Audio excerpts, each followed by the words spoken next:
Mau masuk ke duluan? Di sini aja di belakang buat anak. Alhamdulillahirabbil alamin. Alladzi alafa baina qulubina fa asbahna bi ni'matihi ikhwana. Asyhadu an la ilaha illallah wahdahu la syarika lahu wa asyhadu anna Muhammadan abduhu wa rasuluh la nabiyya. Yang sama-sama kita hormati tuan rumah. Siapa tuan rumahnya? Ustadz Asep dan panggilannya Pak Ustadzah Mimi gitu ya, Mimi. Serta yang kita cintai karena Allah, adik-adik semua. Yang ganteng-ganteng, yang cantik-cantik, halo ganteng. Yuk pakai masker aja ganteng. Oh. Usianya masih pada belia muda-muda. Paling umurnya berapa? Kamu umurnya berapa? 11 tahun, Masya Allah. Kamu umurnya berapa? 11. Masih pada muda-muda, masa depannya masih sangat panjang. Saya mau cerita suatu saat ada seorang namanya, siapa namanya? Namanya adalah Uwais Al-Qarni. Pernah dengar ya?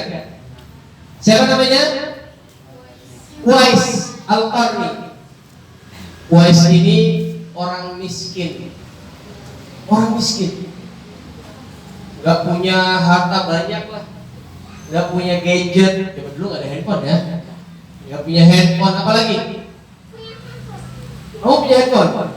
Wow, keren. Gak punya Uwais itu. Gak punya handphone. Terus dia tidak punya bapak. Dia yatim. Uwais ini yatim. Tapi Uwais punya ibu. Uwais punya ibu yang sudah tua. Uwais punya satu keinginan besar waktu itu. Nabi saat itu masih hidup. Nabi Muhammad SAW masih hidup. Kalau yang ketemu Nabi disebut dengan sahabat. Apa? Kalau yang gak ketemu Nabi, muridnya sahabat disebut dengan apa? Tabi'in. Apa? Kalau yang tidak ketemu Nabi, tidak ketemu sahabat, tapi ketemunya dengan tabi'in, namanya apa? Ya, tabi'un, tabi'in. Uwais masuk kategori yang mana? Sahabat, tabi'in, tabi'un, tabi'in. Uwais masuk kategori tabi'in. Padahal hidup sejaman dengan Nabi. Kenapa?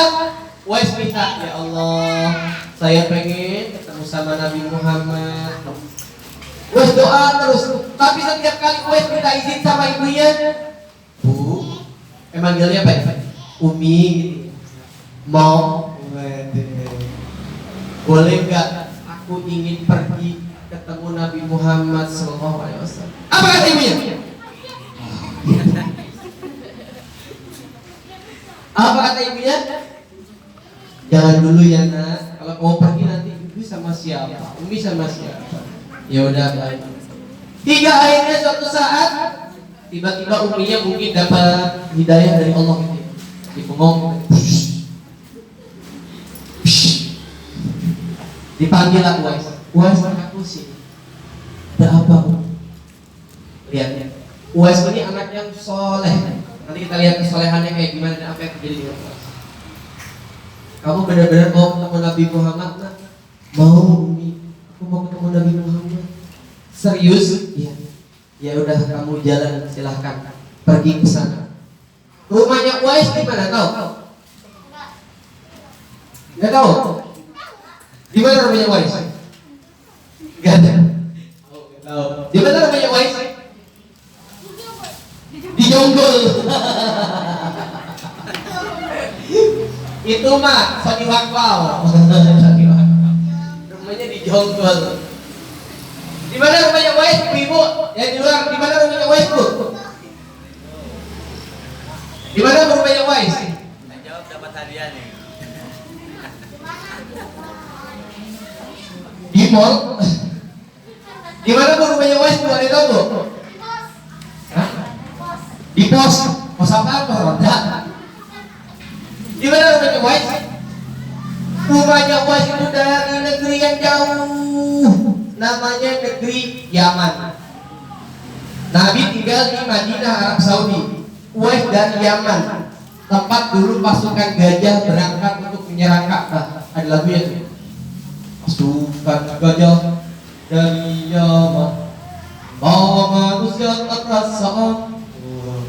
Abraham pemimpin pasukan yang kejam, hancurkan Ka'bah, rumah Allah. Tahu nggak lagi? Ya tahu ya. Beda zaman gitu. Uwais dari Yaman. Dulu ada pesawat nggak? Ada kapal laut nggak? Ada roket nggak? Ada kereta api nggak? Lantas naik apa Uwais dari Yaman pergi ke Madinah? Uwais naik apa dari Yaman ke Madinah? Sampai akhirnya jalan. Ada yang simpati dengan Uwais. Ada orang kaya. Orang kaya ini bilang kepada Uwais, "Kamu ke Madinah ya?" "Iya." "Ini silakan bawa, saya punya keledai." Dikasih keledai, padahal orang-orang Arab kalau pergi jauh itu gak ada keledai. Naiknya adalah onta. Karena onta lebih kuat kalau lewat di padang pasir. Kenapa? Karena onta bisa naruh cadangan air di punggungnya. Jadi onta itu sekali minum gelebak 5 liter, nanti dia bisa baru minum lagi besok atau lusanya. Kalau kita kan nggak bisa ya. Hari ini minum 5 liter, 3 hari nggak minum, bisa nggak? Kita nggak bisa, karena kita bukan onta. Tapi kalau onta kuat, makanya kalau perjalanan jauh biasanya dulu pakai onta, kalau agak dekat pakai kuda. Tapi kalau jauh pakai onta, udahlah kuat, bisa ada cadangan air, bisa naruh barang, bisa dinaikin juga. Lah ini dikasihnya, udah gitu tahu nggak apa yang terjadi? Kata bapaknya gitu, "Ini keledai saya pinjamkan, dipinjemin. Tapi satu syaratnya, jangan kamu naikin." Jadi keledai ini hanya buat bawa barang, makanan, minuman, gitu ya, dan baju-baju yang dibutuhkan dalam perjalanan lah gitu. Akhirnya berangkatlah Uwais jalan dari Yaman menuju ke Madinah Al-Munawwarah. Saking cintanya dengan Nabi Sallallahu Alaihi Wasallam. Cinta lagi kita sama Nabi. Ya Nabi salam alaika. Ikutin. Ya Nabi salam alaika. Ya Rasul salam salam alaika. Ya Habib salam alaika. Salawatullah alaika. Uwais dengan penuh kecintaan mau ketemu Nabi Muhammad SAW. Jalan jauh dari Yaman menuju ke Madinah. Sampai di Madinah, apa yang terjadi? Apa yang terjadi? Kita lanjutkan ceritanya besok. Ya. Sampai di Madinah apa yang terjadi? Begitu Uwais nyampe ke Bang Madinah, alhamdulillah akhirnya nyampe ke Madinah. Ditanyalah, di mana Masjid Nabawi? Ayo Masjid Nabawi. Di situ. Akhirnya disamper. Dilihat kok sepi ya. Ditanya, apakah ada Nabi Muhammad di sini? Ternyata apa yang terjadi?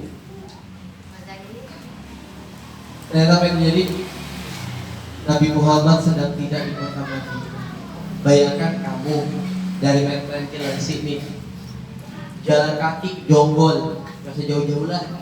Jalannya jonggol atau ke Metren Mall gitu lah ya.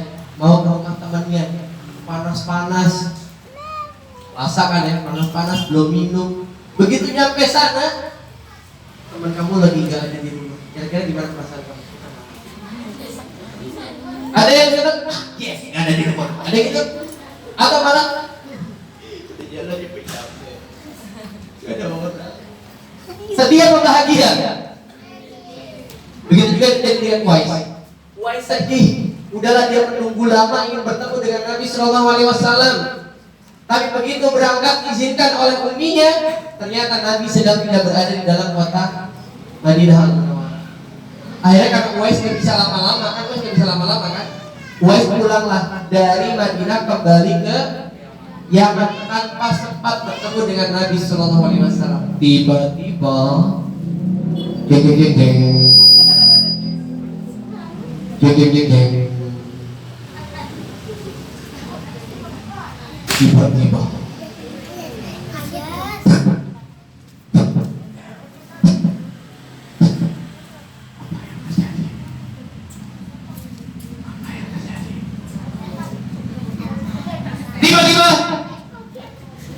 Nabi Shallallahu Alaihi Wasallam datang bersama para sahabatnya. Berkumpul Nabi seperti ini. Lalu Nabi Shallallahu Alaihi Wasallam disampaikan oleh malaikat Jibril. Kata malaikat Jibril kepada Nabi Shallallahu Alaihi Wasallam, ada seseorang, dia adalah anak yatim, tidak punya bapak. Dia mempunyai ibu yang sudah tua renta. Dia pernah kena penyakit kopak. Kopak tuh namanya kulit, bukan opak ya. Kalau opak tuh yang kerupuk-kerupuk pakai sambal dicoet.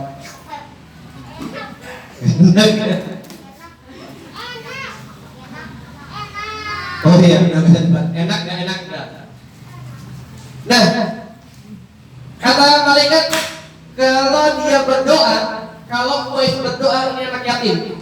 Kalau Uwais berdoa, maka doanya pasti dikabulkan Allah. Bahkan Uwais pernah berdoa agar dihilangkan penyakit kulitnya, disembuhkan oleh Allah Subhanahu Wa Taala. Semuanya sembuh kecuali tersisa satu, di dekat pusar. Di dekat pusar. Akhirnya Nabi bilang kepada para sahabat, lalu Nabi bilang apa? Pada para sahabat, kalau kalian nanti ketemu dengan Uwais, mintalah doa kepada Uwais. Jadi ternyata walaupun Uwais anak yatim, Uwais tidak punya bapak, walaupun Uwais orang miskin, walaupun Uwais nggak punya handphone, walaupun Uwais jalan dari Yaman ke Madinah, walaupun Uwais kerjanya sehari-hari cuma merah susu onta. Oh ya, onta tuh merah dari bawah susunya. Kayak gitu, dia nggak punya onta, hanya mau merah susu. Walaupun Uwais kayak gitu dan dianggap manusia biasa saja, tapi ternyata Uwais mulia di sisi Allah. Mau atau mau banget kayak Uwais? Mau atau mau banget kayak Uwais? Akhirnya Nabi Shallallahu Alaihi Wasallam wafat. Bergantilah sahabat yang memimpin Islam. Siapa yang memimpin? Setelah Nabi wafat, Uwais,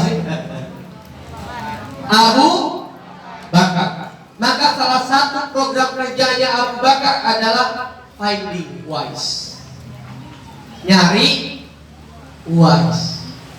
Salah satu program Abu Bakar. Ketemu nggak Abu Bakar dengan Uwais? Ketemu nggak? Enggak. Ketemu nggak? Ketemu. Abu Bakar tidak sempat bertemu Uwais. Sampai akhirnya Abu Bakar meninggal dunia. Bergantilah setelah Abu Bakar siapa khalifahnya? Umar bin Khattab radhiyallahu taala. Akhirnya Umar ini rajin. Setiap kali ada rombongan dari Yaman, Uwais ditanya sama Umar, "Aina Uwais? Aina Uwais? Ada yang kenal dengan Uwais enggak?" Ditanya, "Kamu kenal Uwais enggak?" Enggak. Sampai kemudian datanglah satu rombongan dari Yaman. Begitu datang, Umar tanya, "Ada yang namanya Uwais enggak?" Enggak ada. Ada yang namanya Uwais? Ciri-ciri seperti mana? Seperti apa wahai Amirul Mukminin? Dia ini punya ibu yang sudah tua. Dia enggak punya bapak. Dia bercinta sama ibunya yang sudah tua ini. Dirawat ibunya dengan baik. Uwais ini kalau berdoa dikabulkan Allah, dan dia dulu pernah punya penyakit kulit. Sampai akhirnya dia berdoa semuanya sembuh kecuali satu di dekat pusarnya. Akhirnya kayaknya saya kenal deh satu orang itu, dipanggil. Sini Uwais. Berhadapanlah Uwais dengan Umar bin Khattab radhiyallahu taala. Kata Umar, "Kamu Uwais?" "Iya Umar." Kamu punya ibu yang sudah tua dan kamu merawatnya dengan kasih sayang? Iya. Kamu yatim tidak punya bapak? Iya. Kamu orang susah, miskin? Iya. Kerja kamu memerah susu onta? Iya. Kamu wife? Iya. Dari Alkor? Iya. Doakan saya wahai Wais.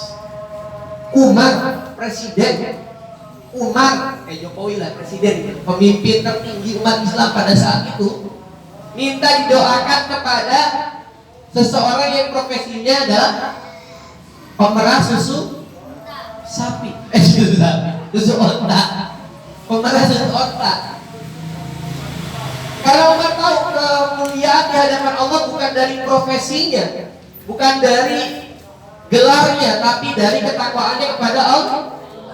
Nah, Wais ini orang yang bertakwa. Akhirnya Umar minta didoakan, doakan saya. Awalnya Wais nggak tahu, kata Wais apa? Gimana bisa minta doa sama saya, sedangkan yang dekat dengan Nabi itu engkau?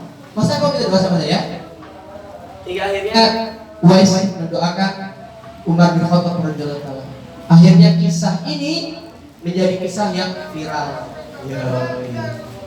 yang sampai sekarang diwariskan kepada generasi kita, bahwa pernah ada orang yang dia dari keluarga biasa saja, tidak memiliki ayah, dia orang yang tidak mampu, tetapi doanya didengarkan oleh penduduk langit, dia mulia di penduduk langit. Pertanyaannya, maukah kita menjadi seperti Wais? Orang-orang yang doanya didengarkan oleh penduduk langit. Jadi jangan pernah pesimis. Mungkin ada di antara adik-adik yang hari ini sudah tidak punya ayah, atau mungkin tidak punya ibu, atau tidak punya keduanya, masih punya kesempatan untuk menjadi mulia. Bagi yang masih ada orang tuanya, abinya, uminya, ayahnya, bundanya, jadilah anak-anak yang soleh. Sepakat? Sepakat gak nih? Sepakat gak? Coba takbir, Allahu Akbar.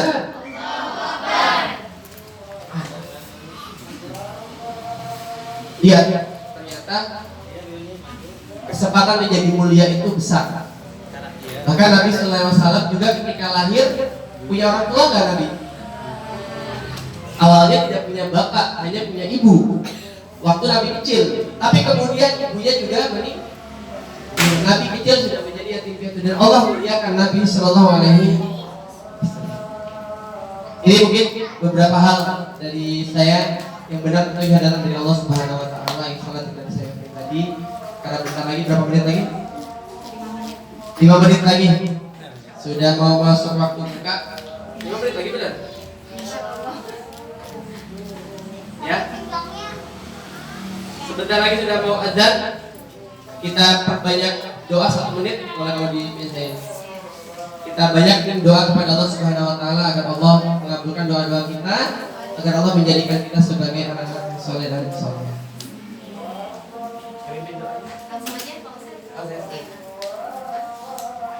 Mari sebelumnya kita baca surat Al-Fatihah. A'udzubillahi minasyaitonir rajim. Bismillahirrahmanirrahim. Alhamdulillahirabbil alamin arrahmanir rahim. Iyyaka na'budu wa iyyaka nasta'in ihdinas siratal mustaqim.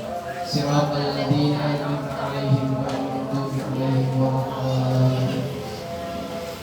Astaghfirullah. اللهم صل على سيدنا محمد في الأول والآخر وبارك وسلم ورضي الله تعالى عن صحابة رسول الله آمين يا رب العالمين. الحمد لله رب العالمين حمدا نائم حمدا شاكر حمدا يعافي بمعرفة في مجيده يا ربنا لك الحمد كما ينبغي لجلال وجهك الكريم وعظيم سلطانك. اللهم إنا نسألك رضاك والجنة ونعوذ بك من شقاوتك والنار. رب اغفر لنا ولوالدينا وارحمهم كما ربونا صغارا. ربنا آتنا في الدنيا حسنة وفي الآخرة حسنة وقنا عذاب النار. سبحان ربك رب العزة عما يصفون وسلام على المرسلين والحمد لله رب العالمين. Selamat berbuka. Akan berdoa. Allah